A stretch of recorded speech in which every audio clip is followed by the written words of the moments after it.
The Heal Report would like to welcome Lisa Spears, survivor of La Europa Academy in Utah. Tell me about your experience. So, do you want to say, when were you enrolled, and when did you leave La Europa? Okay, I arrived on September 19th, 2005, and I left May 15th, 2006. Wow. And that was 2 weeks before I turned 18. Yeah, as far as I'm concerned, you can ask me anything. I'm ready to just be completely transparent here. I actually wanted to go because I had no idea what I was getting into, and as I stated previously, I did go to a normal treatment center for adults, an actual rehab for adults, and I thought that I really needed some serious help, and so I thought I should go to a longer-term treatment center, but I really had no idea what was going to happen when I got there. I was severely mentally ill as a teenager. I was a drug addict, and I had an eating disorder, anorexia, bulimia, and I had a self-harm problem and attempted suicide a bunch of times. But the main thing that I needed help for was the fact that I was really severely abused by my dad, physically and sexually. I'm sorry. Which makes what happened there a lot more ironic in some ways. But, yeah. But that's basically the why. Were you addressed by your name or given a new name or assigned and addressed by a code or number while you were at La Europa? Your name's Lisa. I mean, I don't know how they would shorten or change that, but maybe Lily or something. I don't know. I have no idea what they might do with your name, but I'm just asking if they did anything like that. Yeah. They did call me Lisa. What they would do is every few months they would have what they called an intervention. Well, they called lots of things interventions, but the idea was that we gave ourselves labels and that we would be addressed by those labels of what we thought we were in the community or what they thought we were in the community meaning all the girls who were there. And those were things one girl had a sign that said acting on one side and sincere on the other side, and they never did this to me, but they would have her flip it back and forth depending on what they thought she was doing. Wow. There was one other thing. Oh, yeah, they did often address me or address us, and I still think of it as a we, because it was always a collective, they addressed us as a collective rather than as individuals, as the level that we were. They're so level 1s come over here, level 2s go stand over there, some stuff like that. Yeah, so they use a level system of, I'm putting this in air quotes, you can't see me, privileges and consequences, but basically basic human rights versus whatever they consider consequences, abuse or punishment. I saw that on the list of questions when you say, please describe in as much detail. That's going to be a little hard. There were 6 levels, and then there was safety, so there were really 7 levels. And you were only allowed to be on level 6, which was where you were almost treated like a human being for a few days. You were only allowed to be on it right before you graduated. And in my case, I graduated right before I turned 18 because I was going to walk on my 18th birthday. And I could have left a lot earlier, but they wanted to keep me there, as long as they legally could. But, on safety, you had to stay within 5 feet of an assigned staff member. And if you went out of a 5-foot radius, you had to stay within 2 feet of that staff member. Oh, wow. And this was for, weeks at a time. And then when you got on level 1, and no contact with the outside world, no phones, no mail, nothing. no news. I'm kind of a political junkie. Yeah, who isn't these days? I think everybody's becoming political junkies. Well, I always have been since a little girl. Like when I was 13, I was like organizing protests against the war in Iraq and all this stuff. That's awesome. Yeah, so I wasn't so it was kind of a big deal to me that I wasn't allowed to have any news. So I didn't know who was getting. Yeah, I accidentally muted myself. Oh, okay. But what I was saying about the news thing is that Hurricane Katrina happened right before I got there, and none of them had heard that it had happened. Wow. I had to tell them there was this hurricane. So yeah, no contact with the outside world. So when you got on level 1, you were allowed to make a phone call to your family once a week for 10 minutes, but it was supervised, obviously. And getting mail from your family, you weren't allowed to get mail from friends. Right. And then do you know if they monitored your mail or? All of it, yeah. I read all my mail, outgoing and incoming. And sometimes my mother would send me care packages, and they'd take out everything and confiscate everything that she sent me. I'm a pretty avid reader, and all of our reading material was heavily censored. Nothing that mentioned drugs, no swear words, no homosexuality. That was a really big one. I mean, no mention of sex at all, but they were especially sticky about anything that mentioned anything. No rainbows, actually. We weren't allowed to have rainbows. Well, they wouldn't have liked the dream I had queer, last night. So, I was pretty, they were pretty directly targeting the fact that they were well, you identify as, gay, and we don't want you to, you're using that identification as, a defense mechanism, to separate yourself from everyone else. And so they really didn't want me to, identify as gay. Wow. Yeah. Was that part of your treatment? I mean, do you think conversion therapy or some version of it, were they trying to make you not gay? They didn't do that, okay. Thankfully. But my therapist was really convinced that I was straight, and she told me this very frequently. She's yeah, you're still going to end up with a guy, and that the reason that I was attracted to women, or that I thought I was attracted to women, is because I was sexually abused by my dad, which is, I think, what one of the philosophies of conversion therapy. Right. So. Yeah, it's bizarre. I mean, there is homosexuality in nature, too. I just don't understand. I mean, in other parts of nature. Humans are part of nature, whether we want to acknowledge that or not in certain communities. But we're a part of nature, and it's natural. It's a natural. My personal philosophy about homosexuality is that it is a natural response to an overpopulation crisis.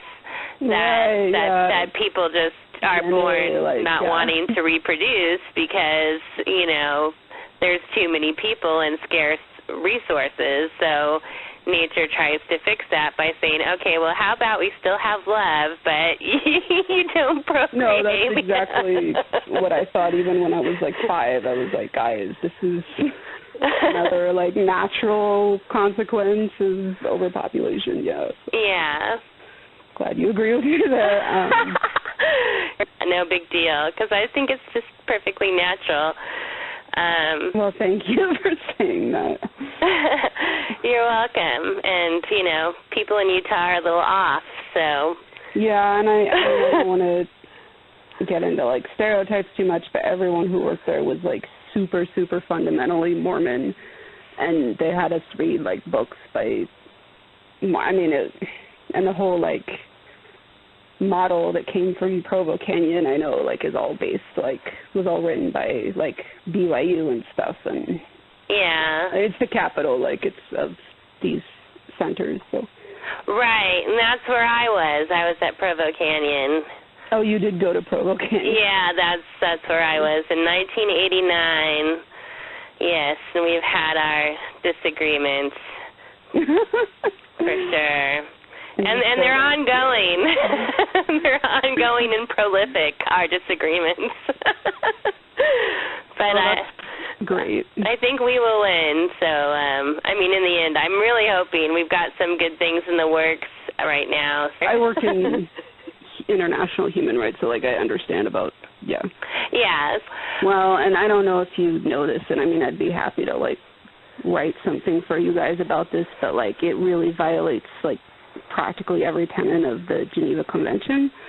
Right. The things that you're allowed to do to patients, to prisoners, children, like it violates all the UN rights of the child, which like the U.S. hasn't ratified. Thing is, yes, get the UN, those conventions ratified. But anyway, back to your interview. Well, and actually that's kind of one of the things I want to talk about. Definitely. Well, let's get back to you. So describing the level system, we'll get back on that. You were on you were talking about level 1, I think. And mail censorship and phone monitoring. Yeah, and all of that, like, sucked, but I think the most, like, to me, the worst part was just the lack of freedom of movement. Just, like, that you had to ask permission to, like, get up. Like, you had to ask permission to move at all. I mean, like, you could fidget, but, like, you couldn't, like, just get up and walk across the room. You had to ask permission. And, yeah, so every, like, part of my day was, like, heavily planned out. And I was extremely thirsty when I first got there, and you were only allowed to drink out of a canteen. And you had to put in a request with your, like, staff mentor is what they called it, to, like, buy you a canteen. And so, like, for the first 3 days I was there, I wasn't allowed to drink any water. Wow. Like, a couple of staff members, like, let me take a sip from the faucet, like, in the kitchen, but other than that, like, so I was very thirsty in the beginning. And then, so, I mean, I told you I was there for an eating disorder, like, and so I was pretty severely malnourished when I got there because I was anorexic, and they really, like, restricted my food intake, which I thought was a very strange way to treat anorexia. Definitely. Yeah, so I was also just always hungry while I was there, and I mean, that's not even, like, a level thing. That was all of the levels, but, like, the restriction on the freedom of movement was the big difference with the levels. But then once you were an upper level, which was level 4 or level 5, like, then it's hard for me to remember the exact privileges that you got. You did get more privileges, but it was like you got a certain amount of time you were allowed to spend alone a day, like 20 minutes or something. Okay. So you were allowed to be alone every day. And then if you did anything, like, against the rules, it was like an automatic level drop or automatically go back to safety, which was below the first level. Were you encouraged to tell on others and make up stuff about other people? Yes. In fact, like, so I kind of have, like, some delayed onset PTSD, which is, like, part of the reason I was, like, doing research on this in the first place and why I, like, found you guys. So, like, one of the things that was really big was there was, like, attack therapy, and they told us that if we really cared about someone, we would use, like, the attack therapy on each other. Wow. I mean, they didn't put it in these terms. It's only, like, in looking back and doing research that I can use that exact language. But it was like if you love someone, like, if you care about them, you will confront them, you will tell on them, like, all secrets are lies. And well, if only the programs held themselves to that standard, right? Right, yeah. They didn't have to tell us any of, they didn't have to have any transparency or anything like that, like, but they really, like, emphasize this, you should use attack therapy on people, and, like, you can choose to stop being depressed, or you can choose to stop having an addiction, which like now I know like addiction is an illness and you have to treat, you know, you don't like choose to relapse, you have to actually like treat it and that kind of thing. But it was all about like choice. And so like when I first got out of the program, like I did this to all of my friends, and it's like something that I guess really sucks. I don't know how else to put it, like that I like did this attack therapy to my friends because I was like, oh, if you really care about someone, you know, you'll be like, you need to stop doing drugs, like, because you're a piece of shit and like you're totally destroying your family and this and this and this, like really, really attack. Right. And and I lost quite a lot of friends because of that. But I also just like I feel like I drank the Kool-Aid. Does that make sense? Like, yeah. I was very brainwashed by the program, and so now it's like 11 years later that I'm like, oh my God, this was so not okay. So yeah, we were highly encouraged to do that and to tell each other secrets, and we would get like positive consequences for telling on each other and for like attacking each other. They called it confronting, but really attacking each other. They'd be like, oh, we're so proud of like Lisa because she just completely confronted so-and-so in the group, and yeah. But the thing that I wanted to say, like, which is probably the worst thing that happened to me while I was there, you reminded me when you said the person's mom died. So I told you I was there because my biological father was really abusive. Right. So my stepdad, who was like the only dad that I ever knew, he actually died while I was there. He had cancer. Oh, no. And this is difficult to say, but they didn't let me go home to say goodbye to him. Wow. And I had they didn't even like let me call him. I mean, it was like, obviously it was like no phones. So I wasn't allowed to call him to say goodbye to him. But I had quite a lot of like unfinished business with him, like a lot of stuff I never got to say to him. And the night before he died, he was on kidney dialysis. Because he had cancer and he had just had a bone marrow transplant and he had an infection. And first of all, they wouldn't let me call my mom or anything, as I was like, I have a really bad feeling, like I think I'm not sure if my dad is still alive. And they were like, well, you still can't use the phone, you know, like you can't use the phone. And they said that I was being entitled. Wow. And so they put me on comm block, which is something that they did a lot. Comm block is you have to be silent, like you can't say anything. Or they also sometimes put me on F block because I said the word fuck. And so they're like, you can't use any words that have the letter F in them. Just weird shit. But so they put me on comm block because they said I was being entitled because I wanted to use the phone to find out if my dad was alive. And so the next day, they still didn't let me call my mom or anything. And he died at 9 o'clock in the morning, and I didn't know until that night when they finally, like, they had to, like, call the director to, like, have a special emergency, like, to let me use the phone. And so I called my mom, and my mom answered the phone and said, hi, I'm here at the morgue.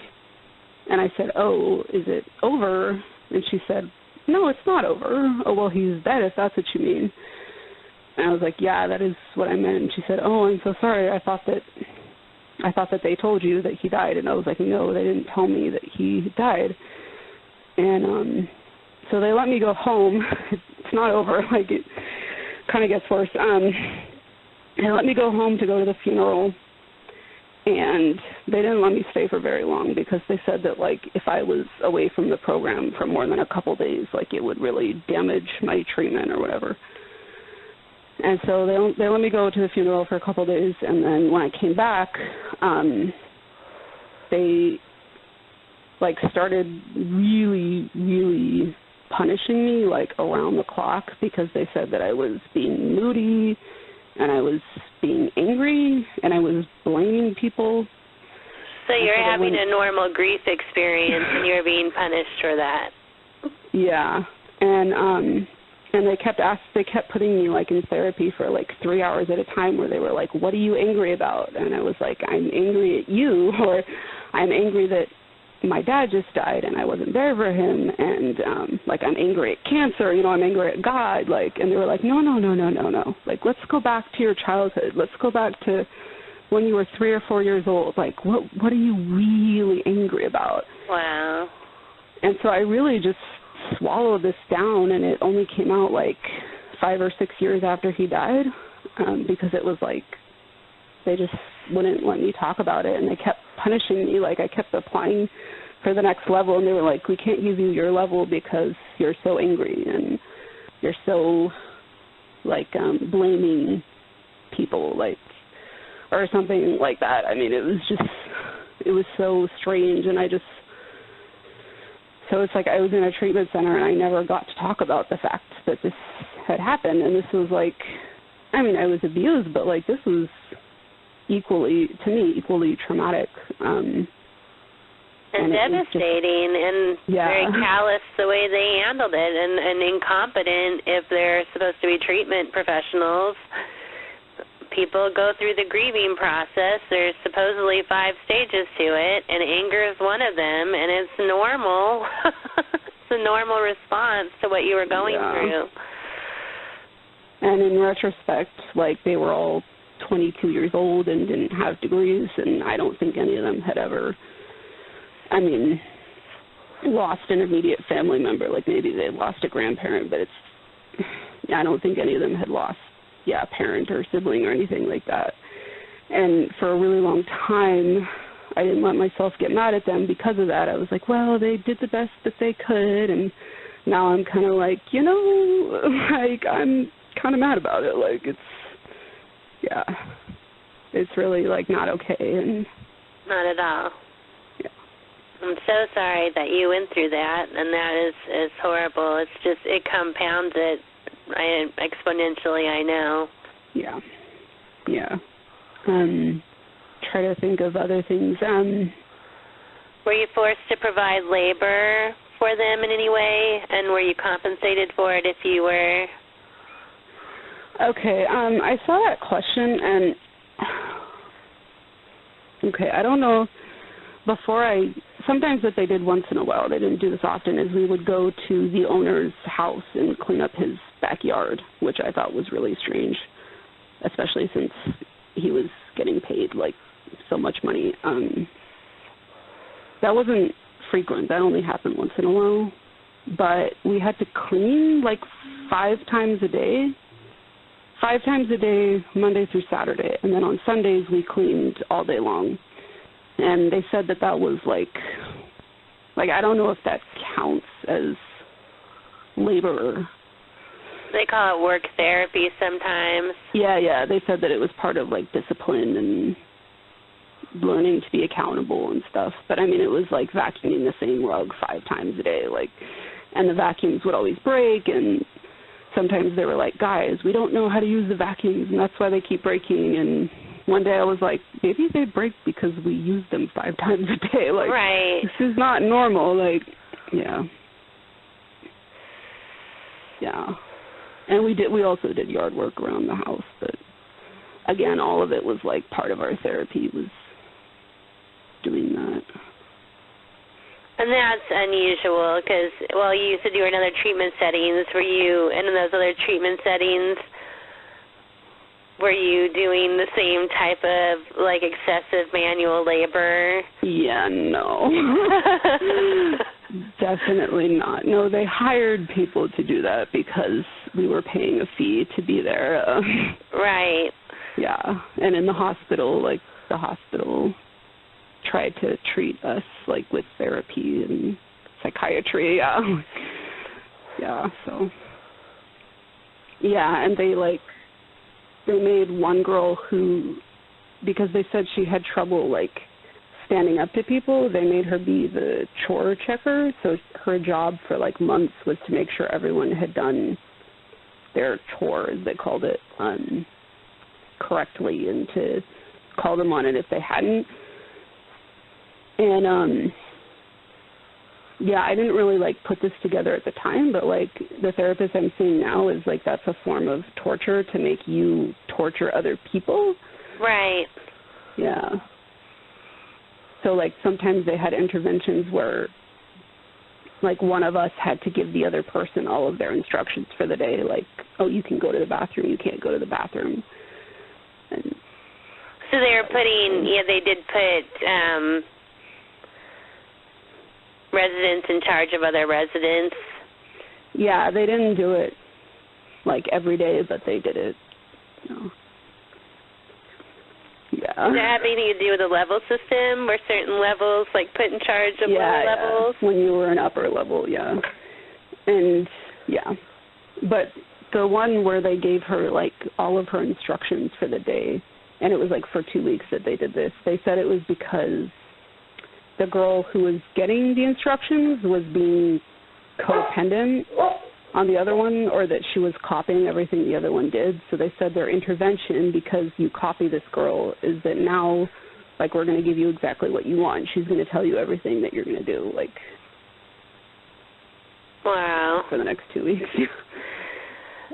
That's so weird, because when people... And I, like, asked her about it later, and she was like, yeah, sometimes I let her go to the bathroom, but sometimes I didn't. And it really worked, because after that, she didn't want to copy me, and I was like, oh, my God. Yeah. Anyway. I don't know, copying people, I mean, if you think, I don't know, in that particular environment, if you're supposed to look at the upper levels as models that you're supposed to, like, kind of adopt their ways, it's kind of weird to then turn around and punish someone for doing what would be normal. I mean, yeah. It's normal.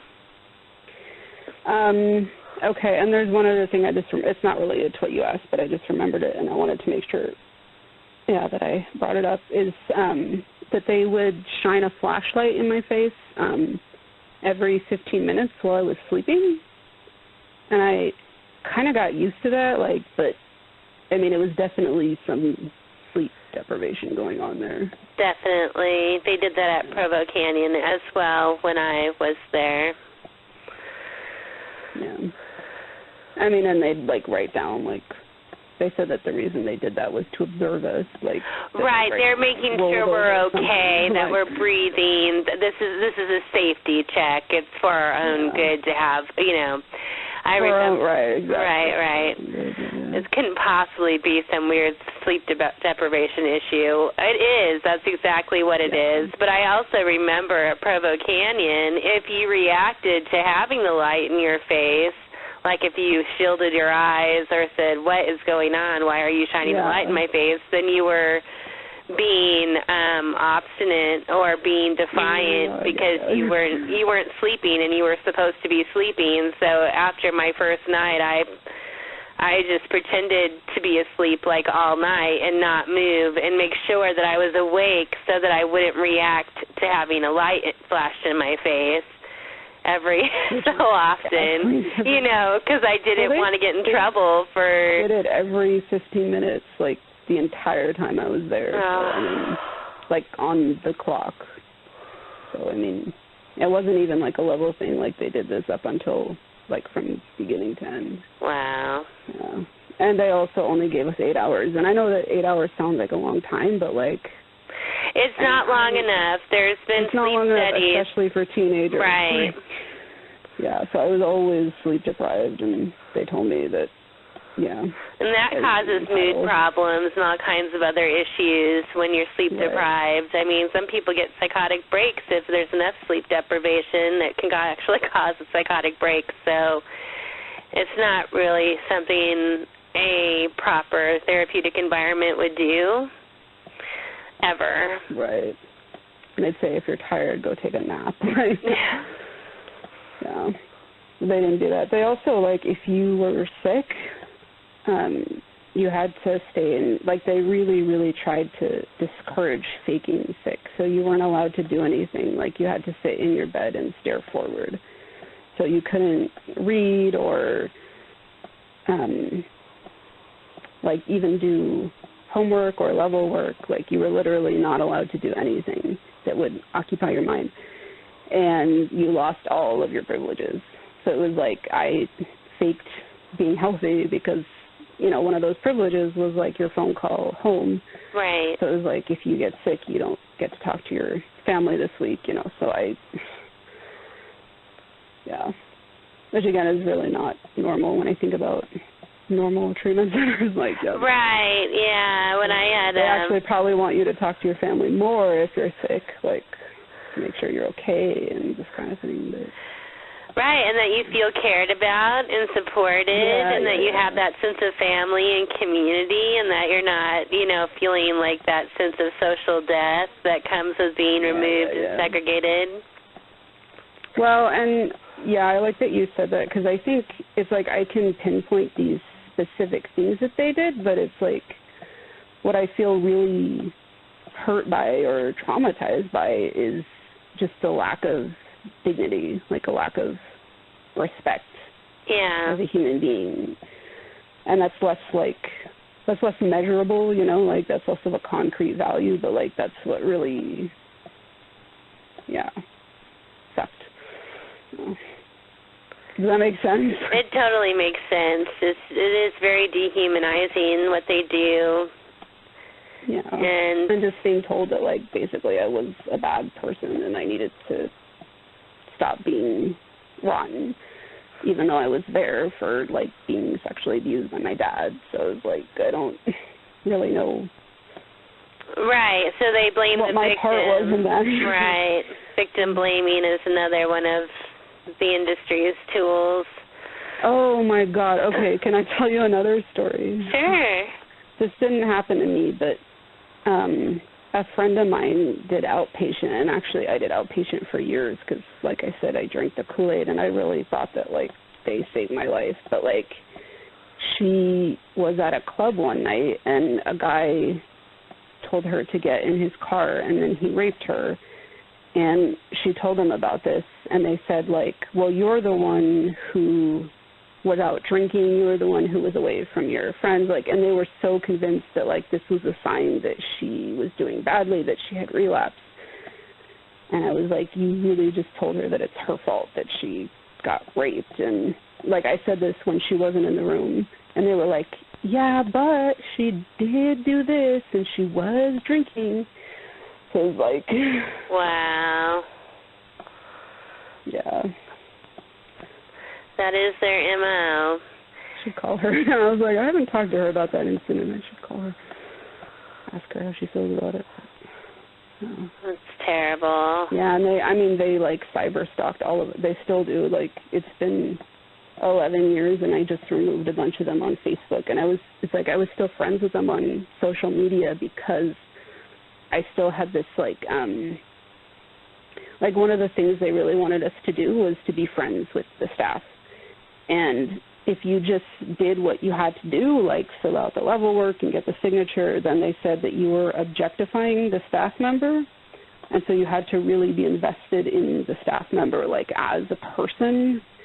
And so when I got out, like, I still felt like I was friends with these people, even though it was like a false intimacy, like a covert intimacy. And actually, I did have, like, a sexual relationship with one of the staff members who, I mean, they fired him, but it was still, like, symptomatic of the whole thing, a male staff member. And I lost my train of thought.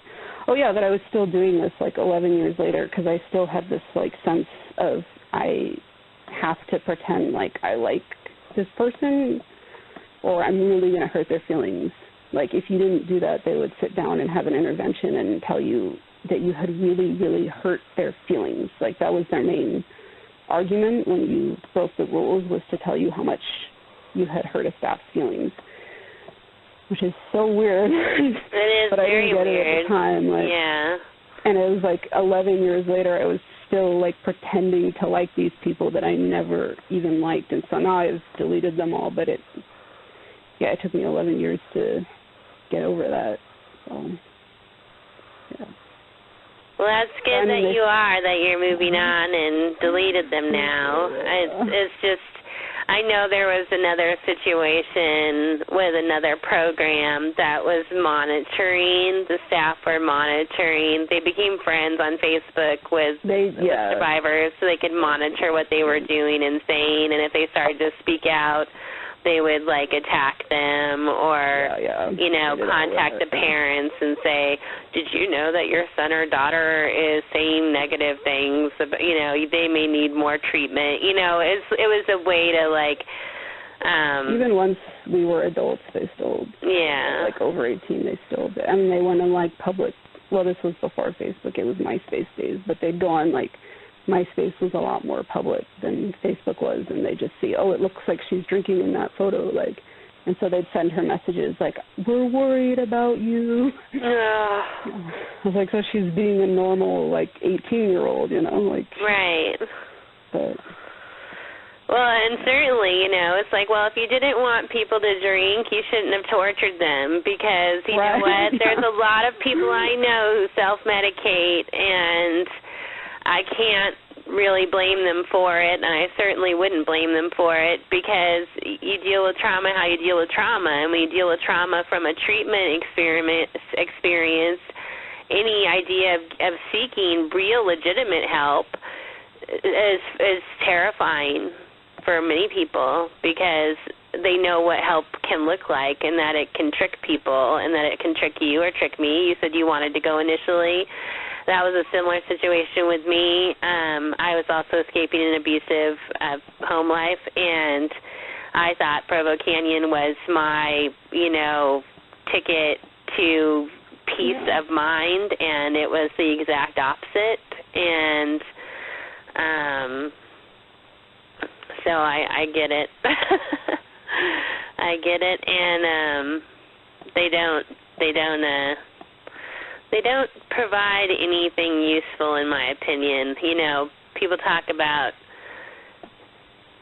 being productive. I think productivity is something that a lot of people value highly, and for a good reason in many cases, but I don't see what goes on at these facilities as productive or useful for society. And I think it's actually counterproductive and harmful, and that's why we do what we do. But let's see. The only other question I think I have for you is regarding the education. Did your credits transfer? Were they accepted okay? Or did you have normal schooling? The law for the mandate for education is that you have to have 6 credit hours, I think, per day, or 6 hours of class time per day, 6 hours of class time per day to be considered meeting the education mandate. Like, if you don't go to school, you're truant. If you're not getting an education, that's like illegal. You have to get a good education. So there's laws regarding that is my point. But I don't remember how many hours, but I know that it was not 6. It was maybe 3 or 4. It was definitely not 6. Was it remedial? Was it like all workbook work, or was there... Yeah, and the quality of...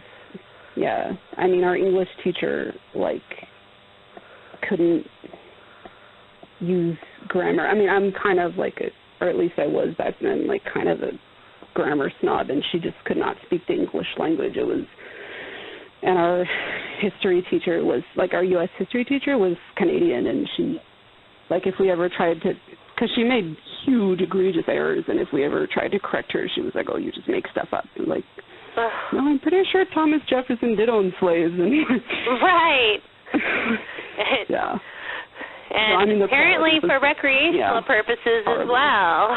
Well, actually, that's what she was like, you know, he didn't rape his slaves. Why do you just make this stuff up? Right, right. She said to one of my friends when she brought that up. And it's like, I'm pretty sure everybody knows that at this point. But she was, and we excused it by saying, oh, she's Canadian. That's why she doesn't know anything about U.S. history. But then why was she teaching U.S. history? Exactly. Yeah, they were very, very unqualified. And they did the same. Like, in fact, like it was an English teacher who I think was the worst at that thing that I described, where the way that you would get in trouble is they'd tell you how deeply you had hurt their feelings. Yeah. Like it was the English teacher who was the worst about that. Like I had a home pass, and I don't even remember this, but apparently I asked the education director for my homework to do on my home pass, because if you don't get your homework, you don't get to go on your home pass.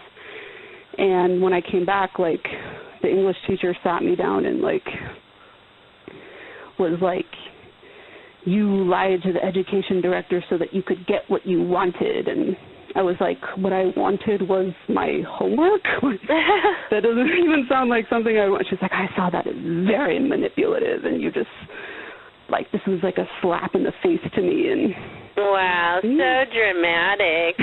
These people are so, like, I mean, it is the inmates running the asylum with these programs, with many of them, I think. It's like really crazy type things that you see in horror movies. You know, if you're not one of us who've been through it in real life, you see it in science fiction and horror, and go, oh my God, what the hell? This is exactly. It's like, well, whoever wrote this movie had to have been a survivor, right? Like, you get that feeling sometimes. It's like, yeah, I think you kind of seen.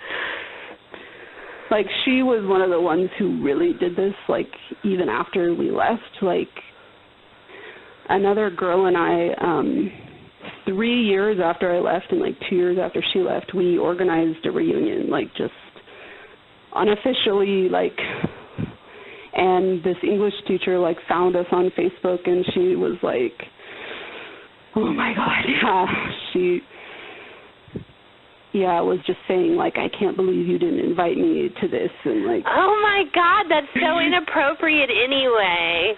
Yeah, and I mean, on so many levels. Like, even if you were socially, like, actually friends, you know what? My friends do shit without me all the time, excuse my language, and I could give a crap. You know, they post on there, oh, you know, we went up to so-and-so. I don't go, well, why didn't you invite me on that trip? You know, I mean, I would never even think that. I don't care.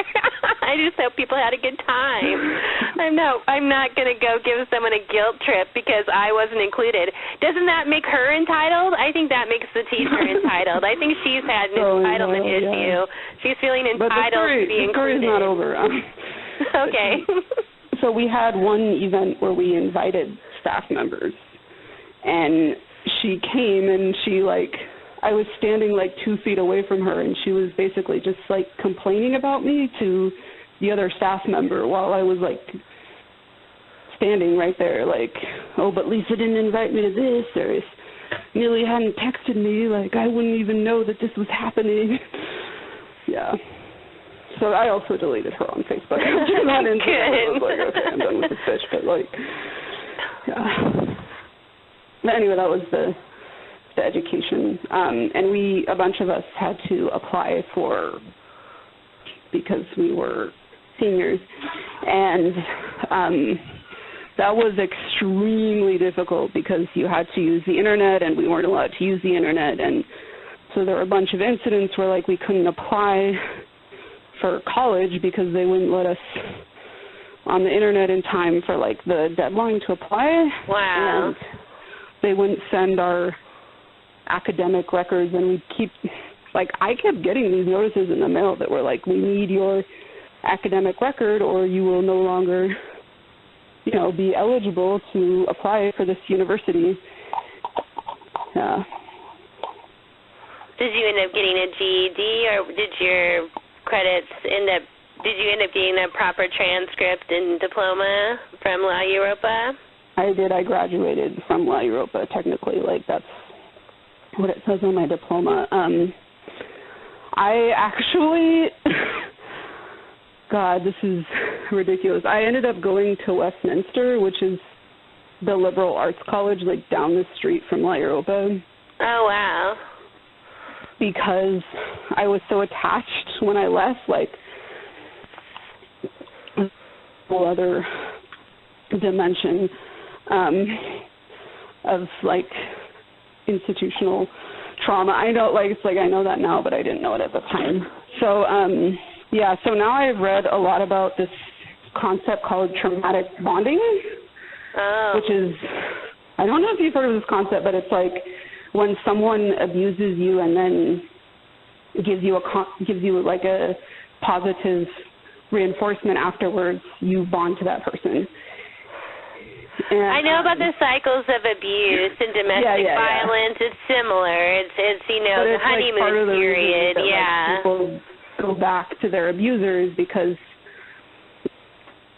what happened is that, like, I became so dependent on La Europa. Like, the first time I went home after I graduated, I ended up, like, having a panic attack in the airport. And I'm, like, not exaggerating. I mean, like, because I couldn't stand to be away from La Europa. And wow. Like, the staff member came and got me, and I, like, slept in her house for a couple of days. And then they kept saying, like, you're going to relapse, you're going to relapse, you're going to relapse. And so I was like, okay, I'm just going to stay in Salt Lake so that I can keep doing outpatient therapy with La Europa. Wow. Yeah. And this is, like, really weird for me, what I'm going through now, because it's like I have to undo all of this programming that for so many years I was like, oh, they saved my life, they saved my life, they saved my life, you know. Yeah. Anyway. Well, is there anything else you want to add, or? Let me think. Okay, we did food, freedom of movement, dead dad, yeah, sleep deprivation.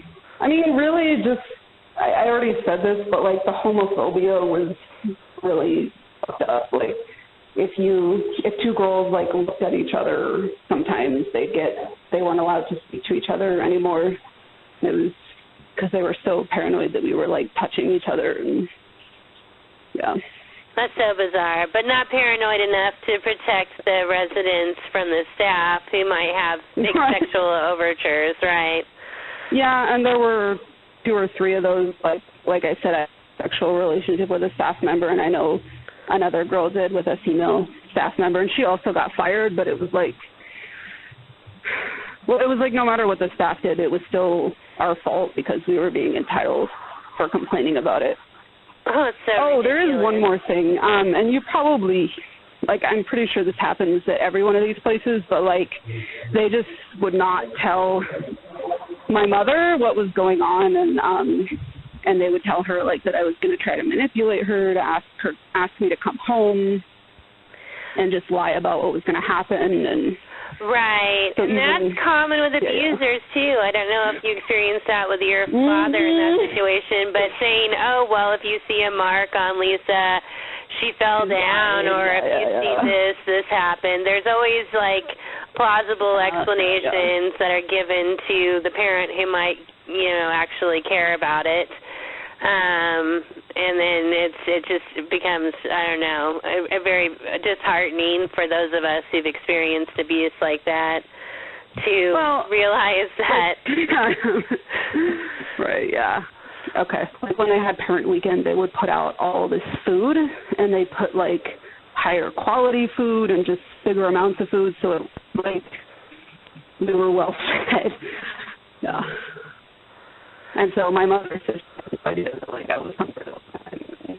Yeah. Right. So it's just more trickery, you know. They put on a show when the parents are there. Yeah. And they told me that the reason that they were limiting my food portions was that parents were complaining about weight gain. Oh. I am anorexic, and I am addicted to hard drugs. Like, I need to gain weight, you know. Right. kind of how it works. Like, but, yeah. They're like, well, and there's this whole thing called science, too, where you can actually look up for the body type and weight or height, weight, right. you know, like how many calories the person should be eating per day, you know, with that amount of activity. Like you can actually determine how many calories someone should be eating in a day for their personal well-being, and you should have been getting that many calories for sure. Yeah. Okay. Okay, well, I can let you go. Thank you so much, Lisa.